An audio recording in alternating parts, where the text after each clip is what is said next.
Nunca fui muito chegada à leitura. Sempre fui mais de escrever. Gosto de imaginar e criar cenários na minha cabeça. Gosto de escrever livremente, quando quero estar mais descontraída. Gosto de escrever textos narrativos, mas prefiro poesia. Acho um estilo mais interessante. Embora nunca tenha surgido em mim uma grande paixão pela leitura, fui sempre lendo livros aos poucos. Recordo-me do primeiro livro que li, Matilda, de Roald Dahl. O livro que mais me suscitou curiosidade e que fez com que começasse a gostar mais de ler. Lembro-me que escolhi este livro porque o nome da personagem principal era idêntico ao meu. Achei uma coincidência engraçada, tendo a expectativa bastante alta, não me enganei a seu respeito, pois lembro-me que adorei. Continuei a ler muitos mais livros deste autor, devido essencialmente à influência dos meus colegas e professores. E à medida que fui crescendo, comecei a demonstrar um maior interesse por livros baseados em histórias verídicas.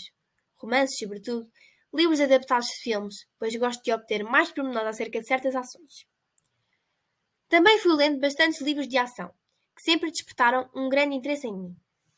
Num livro, gosto essencialmente de criar empatia com as personagens, por isso, gosto de ler a história, narrada por ambos os lados, assim dizendo, de modo a perceber cada personagem e a criar uma maior ligação com as mesmas. Não tenho um género específico de livro. Gosto de alterar e experimentar novos.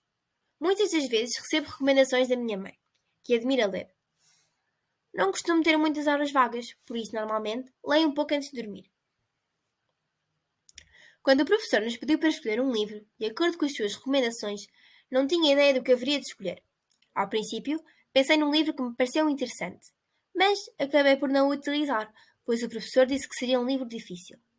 Por isso, resolvi pedir-lhe ajuda. O professor deu-me alguns livros à escolha, nos quais logo me sobressaltou o livro Os da Minha Rua. Talvez por ser um livro mais pequeno do que o normal, ou pelo simples facto de na capa estar escrito um aparente erro, histórias começadas por E, ou ainda por se tratar do relato de contos de infância, nos quais logo me senti identificada. Pois quando era mais nova, passava o verão na minha casa de férias. Tal e qual como o autor do livro, tinha uma vizinha que estava sempre na minha casa, embora nunca tivesse pedido porquê, pois em nossa casa estava sempre imensa confusão, devido à quantidade de pessoas que aqui habitam. E sendo ela filha única, nunca cheguei a perceber o porquê de insistir vir para a nossa casa. Mas a verdade é que as tardes com ela eram muito menos demoradas e os meus dias tornavam-se muito mais interessantes. Fazíamos parte de um grande grupo de amigos que vivia também na nossa rua. Tornámos muito próximos e crescemos todos juntos. Ao ler um pouco do início do livro, como para meu espanto, senti-me muito identificada com os contos relatados, pelo que fiquei agradada e com a ajuda de todos estes critérios, tendo mais peso e identificação com a minha infância, resolvi escolher este livro.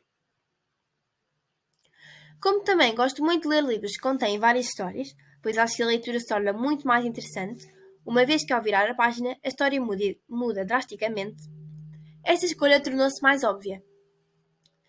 Ainda não terminei de ler o livro pedido. Por enquanto, não senti grande motivação em relação às histórias contadas, mas irei continuar a ler para conseguir realmente obter uma opinião certa acerca do livro. Os da Minha Rua é da autoria de John Jackie, que é um poeta e escritor angolano nascido em 1977. Recebeu uma grande quantidade de prémios até aos dias de hoje. Este texto conta várias histórias de um grupo de amigos que vivia em Angola e conseguimos, através da sua leitura, acompanhar grande parte do seu crescimento.